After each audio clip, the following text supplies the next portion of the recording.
my little baby.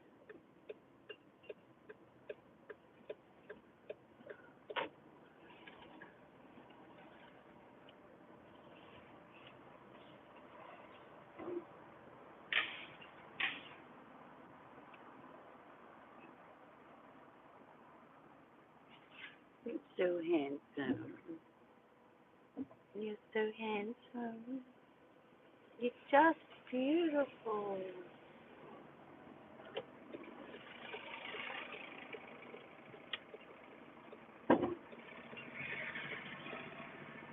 Take you to the doggy park. Very sunny. Very sunny.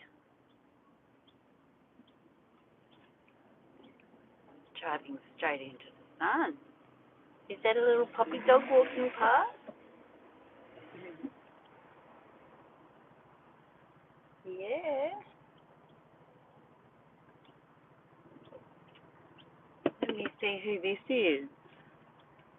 Hello, Ahmed. I can always say it wrong. Ahmed Dogjean. Dojeen. Amen Dojeen. Hello to you. Amen Dojeen. Amen Dojeen. How does that sound? Amen Dojeen is in the house. I'll try it again. Amen Dojeen is in the house. I hope you're well. I'm glad you're back. It's nice to see you again. We had a very big run beside my bike this morning, like a super duper big one. We went a little bit of a different way to Cronulla, and he just went flat stick pretty much the whole way, and then came back. I think he had one rest on the way back. I do remember you. You were on yesterday, and you've been on before, and I do remember you. It's like I'm literally chatting to all of you. Like, it's quite real for me. I hope it's real for you. I literally feel like I'm actually talking to you, and it's Kufmo. It's Kufmo. How are you? It's nice to see you. Welcome, welcome, welcome. Welcome all of you to Naomi Star's van. Her name is Betty, and Betty takes me everywhere. And Kufmo said I'm his favorite granny, probably his favorite granny. Well, I love that, except you've got to call me nanny. I'm a nanny, not a granny, because my grandchildren call me nanny. So, because I love the word nanny. I had a nanny, and I just think it's really cute. So you call me nanny. So yeah, so there you go. On YouTube, of course. Yeah, we can't include your own grandmas or nannies. You mean on YouTube? I totally, totally get it. Like, you don't even need to explain to me. Of course, I'm your favorite on YouTube, which is really cool. And you've got your own favorites in your actual family, which is cool. Yeah, I'm a nanny. I'm a nanny of two. I have a grandson and a granddaughter. My grandson's name is Harvey, and my granddaughter's name is Violet. So I am. So Cosmo asked me where I am driving to. I'm on my way to the doggy park with Bailey, who is resting down here on his little seat. So, I'm not in England, I'm in Australia, but I can like go like this. I share, hello, fine fellows, how are you today?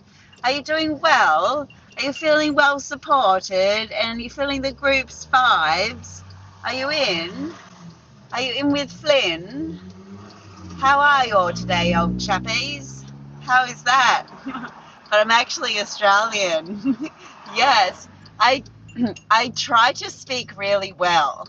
So I went to elocution lessons when I was younger, like a really young girl, and through my life I have been quite fixated on speaking well and speaking clearly for my grandparents, actually, so they could understand me because the lingo changes through each generation.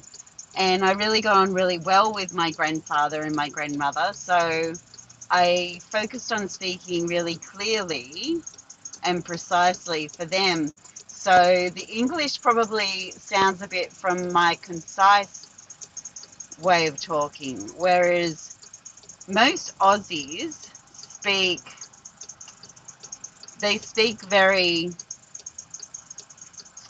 they don't have any gaps between their words and they shorten a lot of words. So it makes things quite difficult for other people to understand, not only in other countries, but in this country, for different generations to understand different generations. And then there becomes a communication gap, and that's just not nice. It's not nice to experience that. There's deaf people as well. And if you speak really clearly, deaf people can lip read a lot easier. So I have got some deaf subscribers that subscribe to me, and they have sent me private messages saying that they're subscribed to me because they understand what I'm saying, because they can lip read me, and because I express with my hands a lot, and I vocal and I do my dances to match the the lyrics. So the lyrics and my dance moves are a story. So whether you can hear the music or not, you can understand what the vibe and what the message is. So I I consider that a very important part of my life, communication, because communication is key. And there's another question. Do you speak any other languages? I was from Dojin. I speak a little bit of Japanese, so I can do this. Ichi ni san shi go roku shichi hachi ku ju juichi ju ni ju san ju shi ju go ni ju ni. I can go like that, or I can go minasan se konnichiwa, and I can say ohayo gozaimasu, sayonara, aodare desu ka. So I can do a little bit. I've been to Japan, and I did Japanese in high school for a very brief moment, but I latched onto those words and I haven't forgotten them. I have learnt a little bit of, just through someone I know from Iran. So I remember a few words. I'm just trying to think of them now. Oh, it'll come to me. I can't think right now, but I did learn a few words from there. And I have been to Mexico and Cuba, and while I was there, I learnt the key words to and the key lingo language to get around and to make them feel better about me. Because if you don't put any effort into language at another person's country, it it doesn't come across well. So Armando Jean said it must be cold in Australia. Well, it's actually not super cold. It's just that I get cold. We are in autumn. We're not in winter yet. I'm looking at people walk around in shorts right now, but I I get cold easily, like really easily. So a lot of people would like, I'm looking at people across the road now, and some have got shorts on and some have got long pants on. So yes. And William Hollis said I'm Australian. Well, what are you wearing at the moment, William? Are you wearing long pants or like me, a bit rugged up? And in California, it is spring, which is an absolutely fabulous time of year. It's the most wonderful time of year, spring. Actually, spring, summer, and autumn are like, well, winter's great too. Winter's great too, but I would prefer winter in the real winter areas like snow.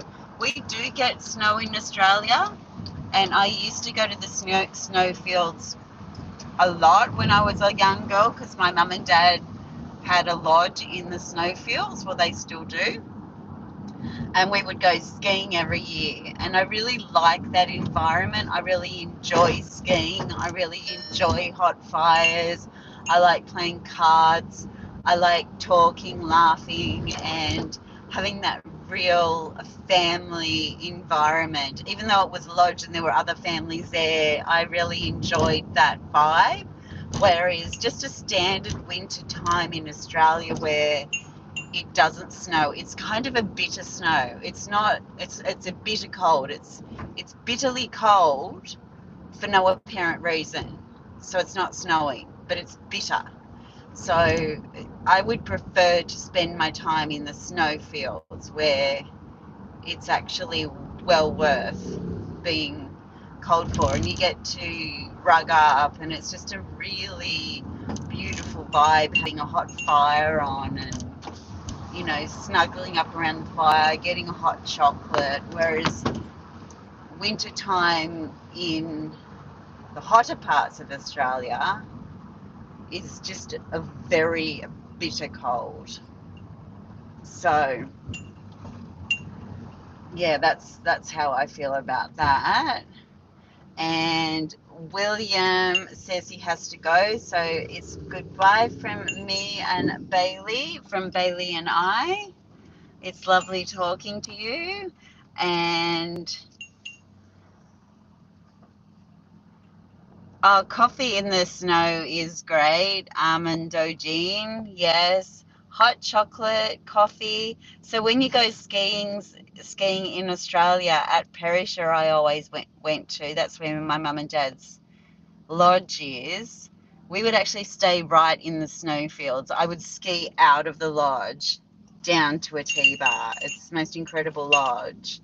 And during lunch, there was a restaurant in the snowfields, or there's hot chocolate cafe things at the top of tea bars and coffee and stuff like that. But my mum and dad, when they took us with my cousins, would take us to the restaurant every single day for lunch. So we would go in with our ski gear on, and I would sit there with my cousins, who are hilarious. We just had so much fun there, and we would order the most extravagant meals for, we really like pimped it up during. Is it in the mountains of Australia? So Armand Dojin asked it. So there's a place called Perisher, which is it's like, I'm in Sydney. It's about a 6-hour drive from Sydney, so it's not too far away. And yes, it is like not far. Like, it's in the snowy mountains, it's called. And it's not the only place it snows in Australia. It does snow in other places, but they're the main areas. It's called Perisher and Thredbo. They're the two main areas that people go skiing, and it is good fun. So we have quite extreme, like other countries, extreme weather. Like, you go to the desert and it's definitely never going to snow in the desert. Like, it just doesn't snow in the desert. But in the desert in winter, it gets so cold, because I've been to the desert, it gets so cold at night that you would freeze to death at night. It's horrendous. So so Armand Dodine said he just doesn't know there was snow mountains in Australia. So yes, a lot of people come here and ski. It's really quite good. It's not the same as going to Aspen, Colorado, where my mum and dad went every year with their friends. That's kind of really powder snow. This is still got black runs, and it's still got a lot of runs, and it's still a great vibe. And you know, they have some really good falls of snow, but you don't have the runs that go for like kilometers, you know, whereas in Aspen you can go on a run that just goes forever and ever and ever, whereas you get to the top of a T-bar in Perisher and some of them might take 15 minutes to get down. Some of them could take a little bit longer, like the black runs. You could get sort of stuck on them, or you could just like plow down them nose first and pretty much nearly kill yourself. Or some of the runs are like just the basic, I forget what the standard ones are like. There's black run, white run, silver, like there are all these different colored runs for the levels. The black ones are the hardest. They take the longest. It is a fun spot in the snow. It definitely is. Yeah, I've got a real lot of great memories there with my brother and my two cousins. And Dale, my cousin, went with my brother Brad, and Samantha, my female cousin, went with me. And sometimes we'd all go together, the two boys and the two girls, but we would basically leave the parents from 8 o'clock in the morning and we wouldn't see them until 8 o'clock at night. We'd just go hard at it all day, skiing, like, you know, full on. We loved it. And we got up to so much as well. Like, you know, we were kids. We were just having the time of our life. So it was a real good time, and we were very fortunate that we had extremely good accommodation, you know. So my mum and dad worked really hard, and they were able to buy this lodge because we were going there all the time.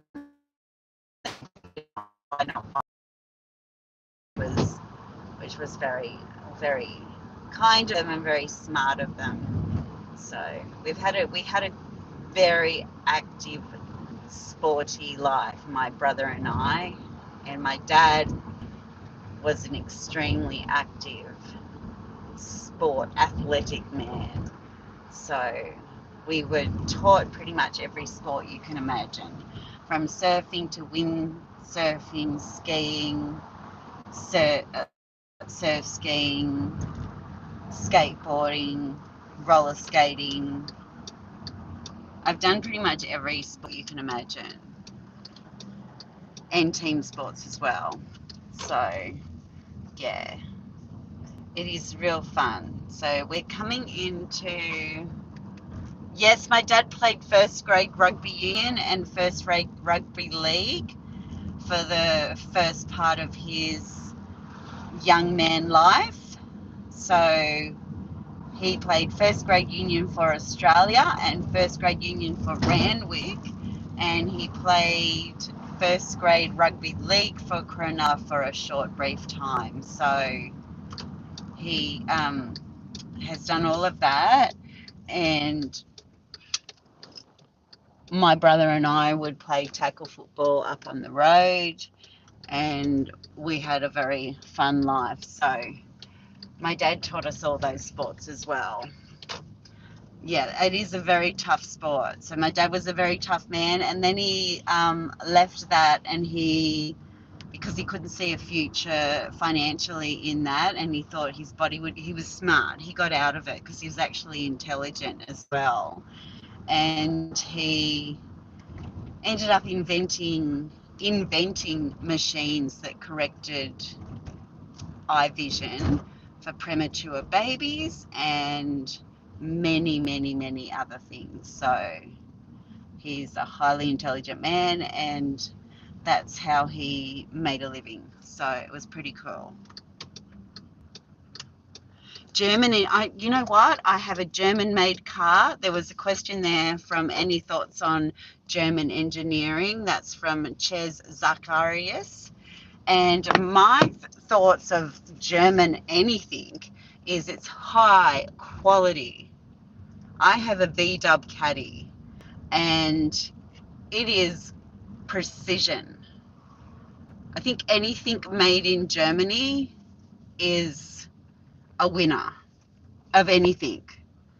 Anything. So that's, I mean anything. Extremely good stuff. That's what I think of that. Like, highly recommend German made anything. You know you're gonna, you know you're gonna get the best. You do. Now, Bailey, let me say goodbye to everyone. We're gonna go now. So he played ice hockey, Amado Jean. I love that as well. I haven't got to play that. Would love to hear about that on my next live. I have to go now because little Moo Cow Bailey is very ready to go. So signing out from Bailey and I. See you next time. Bye for now.